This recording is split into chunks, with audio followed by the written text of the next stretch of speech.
नमस्कार, स्वागत है आप सभी का। मैं हूं आपके साथ शाफनी पटनायक। बुलेटिन की शुरुआत करेंगे। गैरसैंण विधानसभा में चल रहे बजट सत्र पर सरकार ने एक बड़ा फैसला लिया है।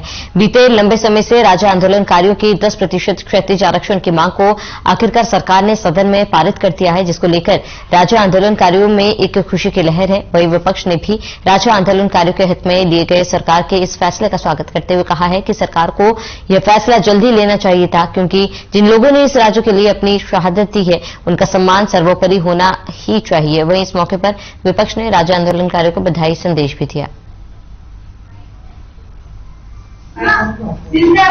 ये बात प्रदेश की जनता भी जानती है और आंदोलनकारी भी जानते हैं कि जब जब उनको कोई सुविधा मिली है तो वो कांग्रेस की सरकारों में मिली है। इससे पहले भी तो भारतीय जनता पार्टी की सरकार रही 2007 से 12 के बीच में। क्या मिला आंदोलनकारियों को? और अभी प्रचंड बहुमत की सरकार, ट्रिपल इंजन की सरकार रिपीट हुई है, यानी कि दोबारा आई है। तो पिछला 5 साल तो कोरा चला गया, एड़ियां घिसते, घुटने रगड़ते और गिड़गिड़ाते हुए। अब जाकर कहीं सुना है कि भराड़ीसैंण में 10% आरक्षण पर मुहर लगी है। राज्य आंदोलनकारियों को मेरी तरफ से ढेर सारी बधाई, शुभकामनाएं देना चाहती हूँ।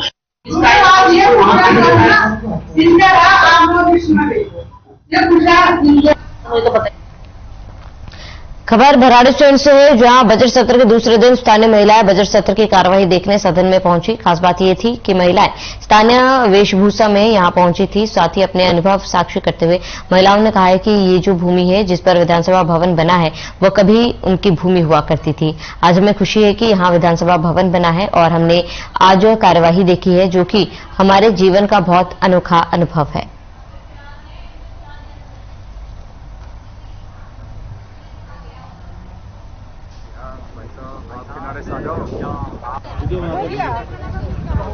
हम ग्राम परवाड़ी भराड़ीसैंण से आए हैं, विधानसभा क्षेत्र के लोग हैं। ये विधानसभा हमारी भूमि में बना है, ग्राम परवाड़ी की भूमि में। और आज यहाँ बजट सत्र है, उसमें हम यहाँ कैबिनेट बैठक में आमंत्रित हुए हैं। यहाँ आके हमें बहुत अच्छा लगा। विधानसभा भराड़ीसैंण में आए हुए हैं और इससे पहले हमने कभी ऐसा देखा नहीं था। यहाँ तो हम आए थे, लेकिन हमने ऐसा विधानसभा सत्र जो चल रहा है अंदर, वो जो कार्रवाई चल रही है वो हमें कभी देखने का मौका नहीं मिला था। तो धन्यवाद करना चाहेंगे हम विधानसभा अध्यक्ष मैडम जी का, कि जिन्होंने लोकल क्षेत्र की महिलाओं को भी ये मौका दिया है। और अपने खंड विकास अधिकारी जी का भी, अपने विकास खंड के अधिकारियों का भी बहुत बहुत धन्यवाद करना चाहेंगे। उन्होंने भी हमें ये अवसर यहाँ तक पहुँचाने का मिला है हमें, तो हम बहुत उत्साहित है सर।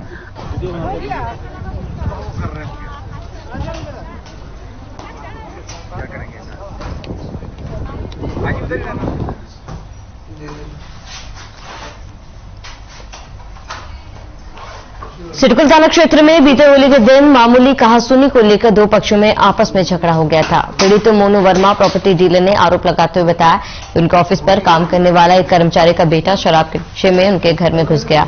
आरोप है कि कर्मचारी ने बीते कुछ महीनों पहले ही पीड़ित के साथ झगड़ा किया।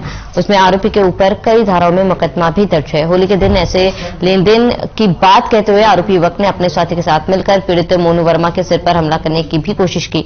झगड़े के दौरान पीड़ित के एक साथी को हाथ पर चोट आई है। मेडिकल के आधार पर सिडकुल पुलिस ने मुकदमा दर्ज कर लिया है और मामले की जांच कर रही है।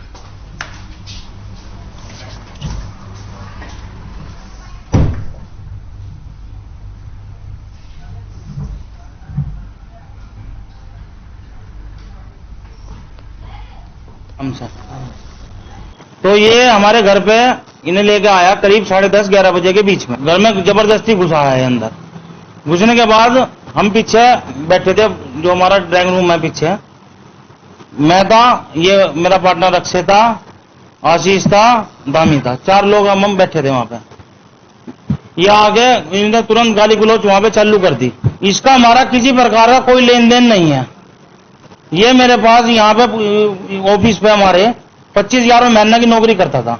रात को 11:50 पे इसके लड़के का वॉइस कॉल फोन करी इनने घर के नंबर पे, और ये वीडियो जो चल रही है 2 दिन से वो भेज रहा है बार बार।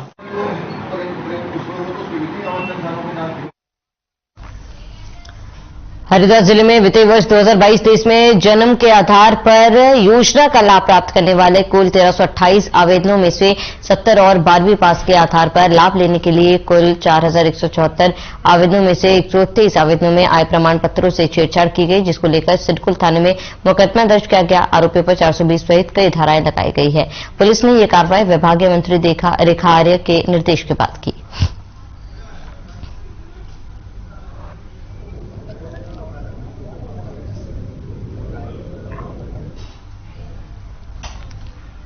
तो मंत्री के आदेश पर कार्रवाई की गई है।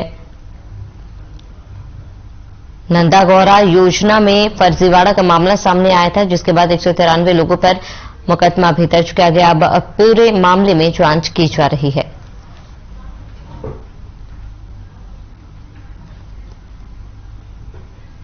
तो नंदागौरा योजना में फर्जीवाड़ा का मामला, जिसमें मंत्री के आदेश के बाद कार्रवाई की गई और करीब 193 लोगों पर मुकदमा दर्ज किया गया।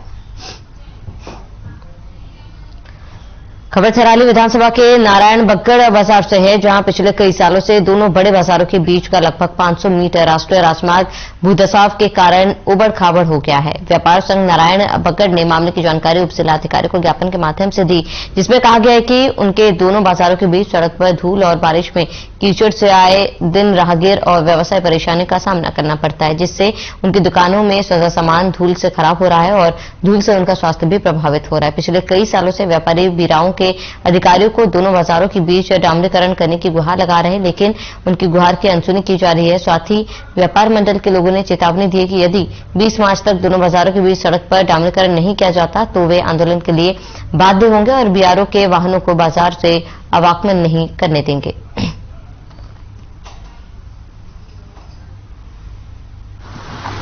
लेकिन अभी तक इस पर कोई कार्रवाई नहीं हो रही है। इससे पूर्व में भी हमने उप जिलाधिकारी महोदय को एक ज्ञापन दिया, तो उन्होंने कहा होली का हवाला देके ये बोला था कि अभी काम हम नहीं कर रहे हैं। नया बगड़ मुख्य बाजार के दोनों छोरों पर इन्होंने पेंटिंग वगैरह करके रोड बड़ी बहुत अच्छी बना दी है, लेकिन पूरा बाजार इन्होंने छोड़ा हुआ है। इससे पूरे बाजार में क्या हो रही है, धूल जा रही है, कीचड़ देख लीजिए आप, हैंडपंपों का पानी सड़कों पर बह रहा है। इससे पहले मैं 5 साल पहले यहाँ पर व्यापार संघ अध्यक्ष था। उस समय से भी हमारी ये मांगे यहाँ पर रही है। विधिवत हमने बीआरओ के खिलाफ यहाँ पर एकजुट होकर व्यापार संघ ने कई लड़ाइयाँ लड़ी है कि यहाँ पर चौड़ीकरण का मामले से लेके हमने कई लड़ाइयाँ यहाँ पर लड़ी है। अब चौड़ीकरण का जहाँ मामला देख रहे हैं कि पिछली बार जो इनने यहाँ पर एक चट्टान काटी थी हमारी घाटी कटान में, अभी भी वो पूरी तरह कटिंग नहीं हो पाई है, जिससे कि आवागमन के लिए बड़ी दिक्कत हुई है। 6 साल से यहाँ पे जो स्लाइडिंग जोन बना हुआ है, तो व्यापारी लोग काफी बार इनके ऑफिस में गए, बीआरओ के ऑफिस में उनके अधिकारी से मिलने के लिए गए, इवन गौचर तक भी चले गए, लेकिन कोई सुन नहीं रहा है। इतनी धूल हो रही है, इतनी धूल, बीमारियां नहीं होगी तो क्या होगी। व्यापारी सब परेशान हैं, सब्जी वाले हैं, उन पर पूरी धूल बैठ जा रही है। देखिए कितनी बीमारियां पैदा हो रही होंगी, तो कोई न कोई अधिकारी या तो सुनने के लिए तैयार हो जाए। हमने अपने प्रतिनिधियों तक भी ये बात को पहुंचाने की कोशिश करी, लेकिन कोई भी सुनने के लिए तैयार नहीं है।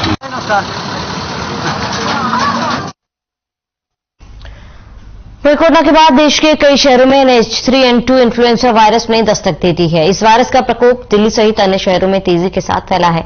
इस वायरस के लक्षण में मरीज को तेज बुखार, खांसी और सांस की समस्या का सामना करना पड़ता है और अब इसी को देखते हुए स्वास्थ्य विभाग इन्फ्लुएंजा वायरस को लेकर गंभीर हो गया है। सीएचसी मंगलौर के चिकित्सा अधिकारी डॉक्टर गंभीर तालियान ने बताया कि इस इन्फ्लुएंजा वायरस से डरने की जरूरत नहीं है। सरकारी अस्पतालों में बुखार और खांसी से संबंधित मरीज उपचार के लिए आ रहे हैं और मौसम में बदलाव हो रहा है, जिसके कारण बुखार जैसी बीमारियों से पीड़ित है। अगर इस वायरस के कोई लक्षण दिखाई देंगे तो उससे बचाव के लिए उनके सैंपल की जांच कराई जाएगी। जिला स्वास्थ्य विभाग ने गाइडलाइन जारी कर दी है। सभी सीएचसी अस्पताल इस इन्फ्लुएंजा वायरस को लेकर गंभीर है, जबकि स्वास्थ्य विभाग इस वायरस से बचाव के लिए सलाह दे रही है कि लोग अपने हाथों को साबुन से बार-बार धोएं और भीड़भाड़ वाले स्थानों पर मास्क का इस्तेमाल जरूर करें और बुखार जैसी समस्या होने पर चिकित्सकों की राय जरूर लें।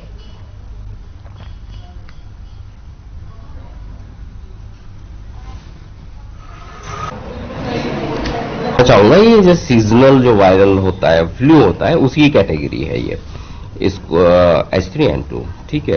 तो वास्तव में जो अभी यहाँ पे इतने कोई केस हमारे यहाँ पे उत्तराखंड में तो कोई नोटेड नहीं है। तो इसकी जो लक्षण होते हैं वो जैसे फ्लू के ही होते हैं, सर्दी जुकाम होता है, शरीर दर्द होता है। ड्राई कफ इसमें ज्यादा होता है, तो उस टाइप के होते हैं। और एक टाइम के बाद में ड्राई कफ जरूर इसमें कई बार रहता है, जबकि आपके बुखार उखार भी सबसाइड हो जाते हैं, तो ड्राई कफ की इसमें कंप्लेंट बताई जा रही है।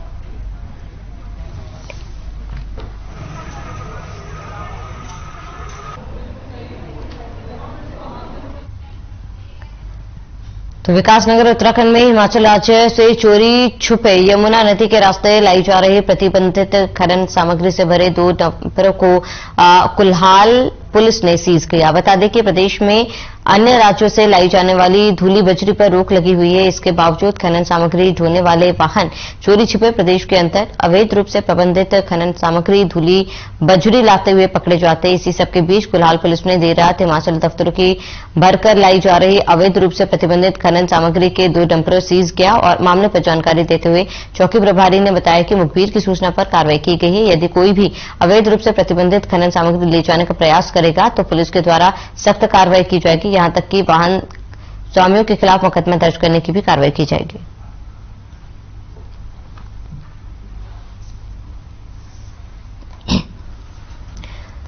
तो अवैध रूप से लाई जा रही सामग्री पकड़ी गई है। पुलिस द्वारा सघन चेकिंग अभियान चलाया गया। प्रतिबंधित खनन सामग्री भी सीज हुई है और 2 डंपरों को पुलिस ने भी सीज किया है। फिलहाल पूरे मामले की कार्रवाई में पुलिस जुटी हुई है।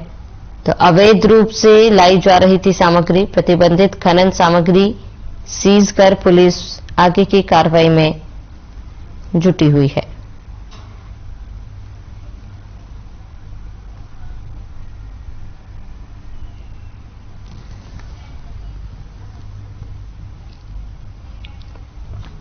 तो बीते दिन सीएम धामी की कैबिनेट ने राज्य निर्माण आंदोलनकारियों और उनके आश्रितों को सरकारी नौकरियों में 10% क्षैतिज आरक्षण देने पर मुहर लगा दी। आंदोलनकारियों को लेकर कैबिनेट मंत्री सुबोध उनियाल की अध्यक्षता में गठित सब कमेटी की सिफारिशों को कैबिनेट ने मंजूरी दी है। आरक्षण का विधेयक दोबारा राजभवन भेजा जाएगा। राजभवन की मुहर के बाद आंदोलनकारियों को एक बार फिर से आरक्षण मिलने लगेगा। वहीं सरकार के इस निर्णय से उत्तराखंड राज्य आंदोलनकारियों में खुशी की लहर है और उत्तराखंड राज्य आंदोलनकारियों का कहना है कि हम सीएम पुष्कर सिंह धामी का धन्यवाद करते हैं, जिन्होंने राज्य आंदोलनकारियों की भावनाओं का सम्मान किया है और राज्य हित में बड़ा निर्णय लिया है।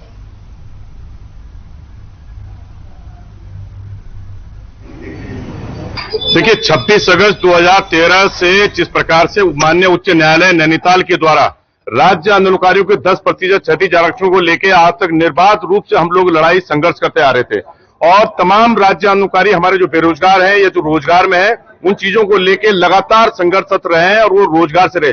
अगर वो लड़का उस समय रोजगार पे होता तो आज शायद वो एओ होता। तो लेकिन आप देखिए कि हमारे संघर्ष में कोई कमी नहीं थी। पिछले 4 साल हमारे जरूर खराब गए त्रिवेंद्र सरकार के, लेकिन वर्तमान सरकार ने जो त्रिवेंद्र धामी जी ने जिस प्रकार से राजभवन से उसको मंगाने का काम किया, वापस लाने का काम किया, हमारे उसको उन्होंने स्वीकार किया और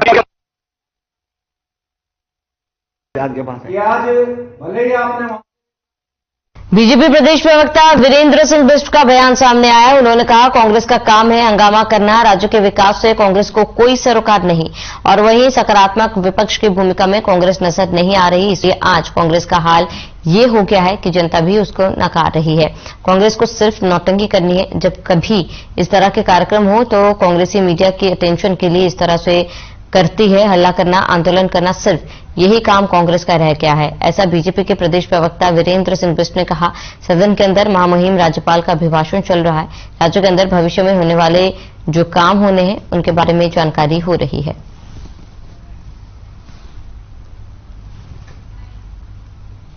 देखिए, जो भी पूर्व में घोषणाएं हुई है और निवेश के संबंध में गैरसैंण को भव्य और दिव्य बनाने के लिए जो सरकार ने लक्ष्य लिया है उसको आगे बढ़ाने का काम माननीय मुख्यमंत्री पुष्कर सिंह धामी जी कर रहे हैं और विधानसभा अध्यक्ष श्रीमती रितु खंडूरी ने भी इसकी समीक्षा करी है। गैरसैंण को संवारने का काम, गैरसैंण को नाम देने का काम अगर किसी ने किया है तो भारतीय जनता पार्टी की सरकार ने किया है। हमारी सरकार गैरसैंण को भव्य और दिव्य बनाने के लिए लगातार निरंतर काम कर रही है।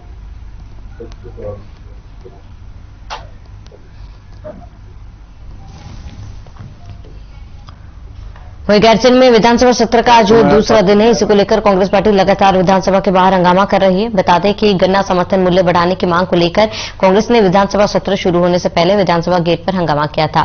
उपनेता प्रतिपक्ष भुवन कापड़ी का कहना है कि हर चीज के दाम बढ़ते जा रहे हैं, लेकिन किसानों की फसल के दाम अभी तक नहीं बढ़े। इसी मांग को लेकर कांग्रेस हंगामा काट रही है।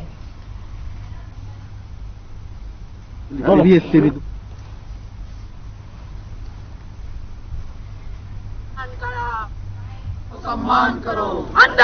एक साल में 22 बार आ गए, सिर्फ खटीमा में जाम लगाने के लिए, जीरो ट्रैफिक के लिए, यही उन्होंने किया है, कोई काम नहीं दिया। अब हम मुख्यमंत्री जी से कहेंगे, मुख्यमंत्री जी खटीमा को आप जाम नहीं काम दीजिए और गौशाला का निर्माण कीजिए। जो चुनावी गौशाला आपने बनाई थी अब उसको काम दीजिए, क्योंकि किसानों की फसलों का नुकसान हो रहा है, एक्सीडेंट हो रहे हैं, लोगों की जानें जा रही हैं।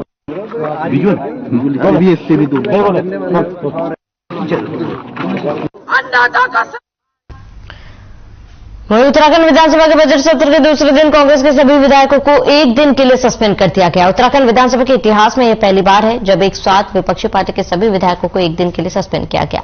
गैरसैंण के भराड़ीसैंण विधानसभा में आयोजित हो रहे बजट सत्र के दूसरे दिन भी शुरुआत हंगामे से हुई थी। सदन के भीतर हंगामे करने की वजह से विधानसभा अध्यक्ष ऋतु खंडूरी भूषण ने कांग्रेस के सभी विधायकों को एक दिन के लिए सस्पेंड कर दिया है। कांग्रेस के विधायक गन्ना किसानों के बकाया बिल के भुगतान, विधायकों के सवालों पर मंत्रियों के गोलमाल जवाब, महंगाई, भ्रष्टाचार जैसे कई मुद्दों को लेकर सदन के भीतर हंगामा कर रहे थे और कागज के गोले फेंक रहे थे, जिसके बाद नाराज विधानसभा अध्यक्ष ने कार्यवाही करते हुए कांग्रेस के सभी विधायकों को एक दिन के लिए सस्पेंड कर दिया था और विधानसभा की कार्यवाही दोपहर बाद 3 बजे तक के लिए स्थगित कर दी गई। सम्मान करो। अवेलना का इन्होंने वो किया था, उस पर एक निर्णय आया था, सरकार के माध्यम से निर्णय आया था और सब कुछ न्यायालय में चल रहा है। केस को न्यायालय भेज दिया गया है और उसमें बहुत ज्यादा मेरा कुछ भी कहना सही नहीं था। और जिस तरह से जो मुझे रिपोर्ट आई है उस रिपोर्ट को मैं पढ़ रही थी और सभी विधायक उग्र हो गए। आपको सदन की गरिमा रखनी चाहिए, कल भी नहीं रखी गई गवर्नर साहब के सामने और आज भी इस तरह का व्यवहार बिल्कुल अनुचित है।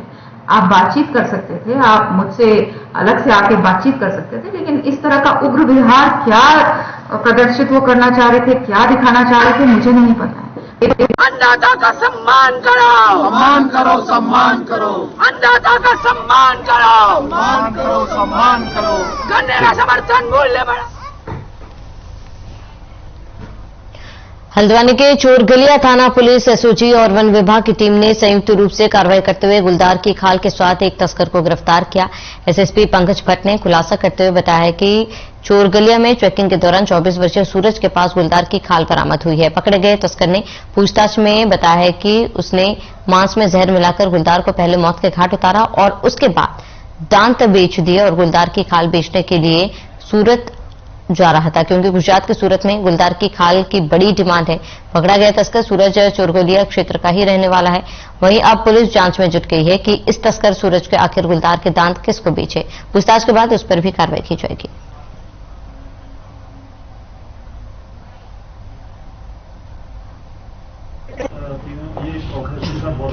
जो है चोरगलिया का रहने वाला है और ये 24 साल इसकी एज है। इसके द्वारा जो बताया गया पूछताछ में जो चीज निकल के आई, इसके पास से जो है खाल बरामद हुई है जो गुलदार की खाल है। ये आपका इसके द्वारा जो पूछताछ में चीज निकल के आई, ये सूरज गुजरात में काम करता था, वहाँ इसको इसकी डिमांड के बारे में पता चला तो इसने अपने गाँव में आकर वापसी में आपका मीट में जहर डाल दिया, जिससे जो है इसकी खाने से इसकी डेथ हो गई।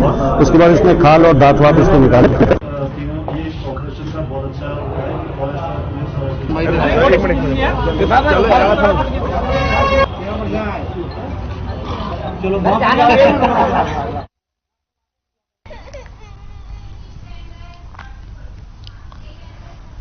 तो पिछले काफी समय से काशीपुर के टांडा उज्जैन क्षेत्र में एक मकान में चल रहे देह व्यापार का भंडाफोड़ करते हुए एंटी ह्यूमन ट्रैफिकिंग टीम तथा एसओजी ने 2 युवतियों और 4 युवकों को गिरफ्तार किया, जिनको कोतवाली लाकर गहनता के साथ पूछताछ की जा रही है। कोतवाली परिसर में घटना का खुलासा करते हुए कोतवाली प्रभारी मनोज रतूड़ी ने बताया कि काशीपुर पुलिस को विगत कई दिनों से टांडा उज्जैन क्षेत्र में एक मकान में चल रहे देह व्यापार की सूचना प्राप्त हो रही थी, जिसको लेकर एंटी ह्यूमन ट्रैफिकिंग टीम तथा एसओजी की टीम ने सुनियोजित तरीके से छापेमारी कर एक मकान में अनैतिक कार्य में लिप्त 2 युवतियों को 4 युवकों के साथ गिरफ्तार किया। एंटी ह्यूमन ट्रैफिकिंग टीम प्रभारी बसंती आर्य ने बताया कि एक सूचना के आधार पर टांडा उज्जैन क्षेत्र में रेलवे क्रॉसिंग के पास एक मकान में छापा मारा गया। छापे के दौरान वहां 2 युवतियां और 4 युवकों को आपत्तिजनक अवस्था में पकड़ा गया। मौके पर कुछ आपत्तिजनक सामग्री बरामद हुई। उन्होंने बताया कि पकड़े गए लोगों से पूछताछ की जा रही है तथा मामले में कार्रवाई जारी है। पुलिस ने सभी आरोपियों को न्यायालय के समक्ष पेश किया। इधर रिहायशी क्षेत्र में देह व्यापार की सूचना से हड़कंप मच गया। तो देह व्यापार का भंडाफोड़ हुआ है और 2 महिलाओं समेत 6 लोगों को पुलिस ने गिरफ्तार किया। पुलिस को काफी दिनों से इस बात को लेकर सूचना मिल रही थी, जब अचानक से पुलिस ने छापेमार कार्रवाई की तो 2 युवती और 4 युवकों को पुलिस ने गिरफ्तार किया।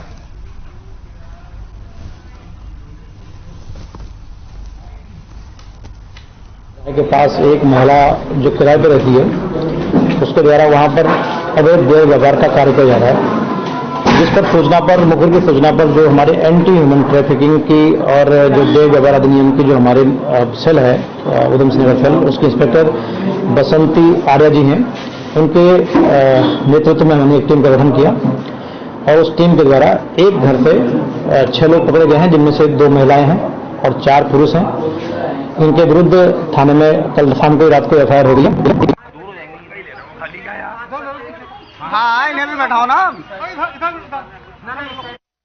ऋषिकेश के युवाओं को गांजा बेचने के लिए नशे के सौदागर को पुलिस ने गिरफ्तार किया है, जिसके कब्जे से 2 किलो 500 ग्राम गांजा पुलिस ने बरामद किया। पुलिस ने आरोपी के खिलाफ एनडीपीसी की धारा में मुकदमा पंजीकृत कर लिया। आरोपी को न्यायालय में पेश किया गया, जहां कोर्ट के आदेश पर पुलिस ने आरोपी को जेल भेज दिया। श्यामपुर पुलिस चौकी प्रभारी जगत सिंह ने बताया कि नशे के सौदागर की पहचान रामावतार निवासी गुमानी वाला ऋषिकेश के रूप में हुई।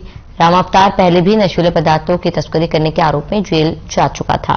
चौथी बार रामावतार को गिरफ्तार कर जेल पहुंचाया गया। चौकी प्रभारी ने बताया, लगातार शराब और मादक पदार्थों की तस्करी करने वालों के खिलाफ कार्रवाई की जा रही है।